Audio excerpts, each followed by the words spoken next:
Lego City Undercover might be the only game on this list that I truly feel nostalgic about. When I was really young, we only had a Nintendo 64 and a Game Boy at home. On the Nintendo 64, I'd always play Mario Kart and Super Mario 64. I don't remember the exact dates, but I know the Wii U already had come out, and it actually was nearing the end of its life cycle. Anyway, one day I asked my dad if we could maybe get a new console. Of course, I was still happy with the games I already had, but something new always sounds exciting.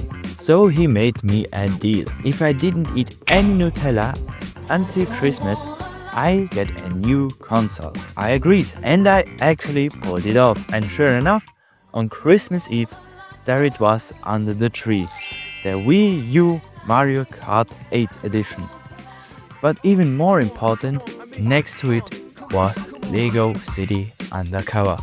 And the rest, as they say, is history. Lego City Undercover was the first game I really played and actually finished. It left a huge impression on me. The massive open world, the characters that actually talked, a genuinely great story, and all those Super Mario references that stuck with me ever since. For a long time, together with Mario Kart 8, it was the only game I owned, but that time has long passed. Eventually, I moved on to other games, like The Legend of Zelda, The Wind Waker, and Donkey Kong Country Tropical Freeze, which my uncle gave to me and my brother. But the story of Lego City Undercover doesn't end there. It's actually the only Lego game I know of that ever received a full remaster. Originally, it was a Wii U exclusive, which is why it had so many Mario elements. The in-game communicator even mimicked the Wii U gamepad and used it in a really clever, intuitive way. But with the remaster, which came out in 2017, the game finally became available on all other consoles and PC. This time without the Mario references and with a new design for Chase McCain. I came back to the game when another one of my uncles sold us his PS5 for a really good price, including about 20 games. And one of them was Lego City Undercover. I never actually finished that version, but what really stuck with me was how good Lego City Undercover still was, even after I played so many other games. I still remember the moment I realized that very few games actually had full voice acting. Most of the time you have to read the dialogue yourself. That's why I decided to buy the game again, this time for the Nintendo Switch, and that version still had all the Mario references in it. The Switch version was also the first one I ever completed to 100%. Though, to be fair, Lego games on the Switch aren't always the best, since the console is just a bit too weak for them. So recently I decided to buy it yet again, this time for PC.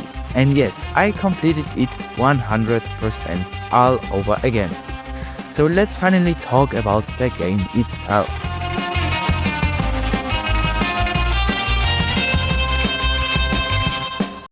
Lego City Undercover is a Lego game developed by TT Games, the same studio behind pretty much every Lego game at that time. They were pumping out Lego titles like crazy back then, one after another.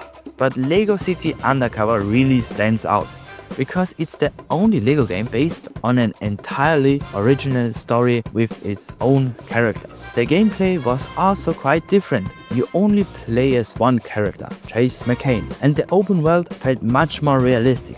Not just a bunch of random movie locations stitched together. Overall, the whole thing felt fresh, original, not just a copy and paste of every other Lego game with the same powers and level structures. The game clearly took a lot of inspiration from GTA. No flying around, no jumping from gold brick to gold brick, no superpowers. If you wanted to get somewhere, you had to walk or drive there yourself. Like I said before, the story is fantastic and still sticks with me to this day. All the characters are iconic and they don't need names like Superman or Iron Man to stand out. I also think the German voice acting sounds even better than the English version. The voice actors really gave it their all. The open world is incredibly well done, full of small details and places to explore, along with proper iconic and massive landmarks. Overall, the open world is divided into several different districts, each with its own unique theme. It honestly feels like a kid built their own Lego city,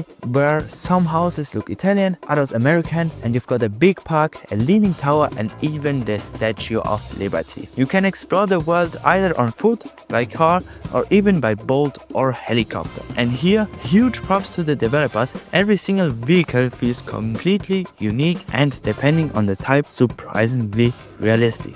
The soundtrack is amazing too.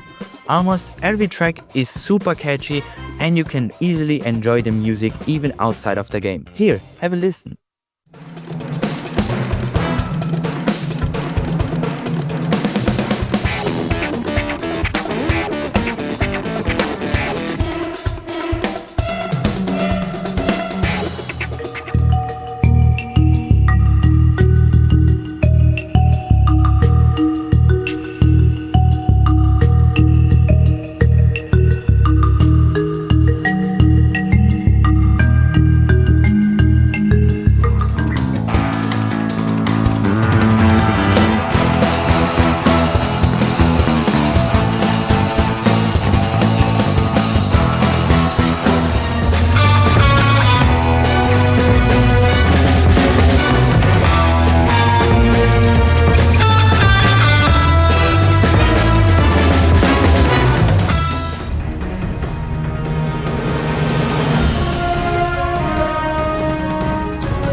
Another thing that makes Lego City Undercover stand out is the combat system. It focuses entirely on hand-to-hand combat and is actually really fun, blocking, countering, and even throwing enemies into each other. It's not just mindlessly mashing the attack button until every enemy drops. Of course, the game isn't perfect. One big issue is that it tends to crash quite a bit. I had around 10 crashes in my 35 hours of playtime. Another minor downside is that most levels revolve around building a so-called super build. But aside from that, the game is honestly fantastic and offers tons of fun. Outside of the game, there was even more to enjoy. Because of course, Lego released physical Lego sets based on Lego City Undercover. There was one set with a car chase featuring the original Chase McCain minifigure. It even included a code to unlock the car in the game. Then for the remaster, they released another set with a helicopter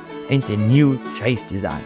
And finally, there was also a Lego Dimensions set featuring Chase with its own little DLC. I actually owned the first two sets, and of course I used to have Chase walking around in my own Lego city. Depending on my mood, he'd often play a big role in my Lego world, sometimes even teaming up with Jay or Lloyd from Ninjago. In the end, I can honestly say that Lego City Undercover had a really positive impact on me and my childhood. And even years later, it remains a fun and underrated game that's absolutely worth playing. I really hope we'll get a proper sequel one day, maybe in the new Lego engine. That was number 7 on my list of my top 15 games of all time, Lego City Undercover.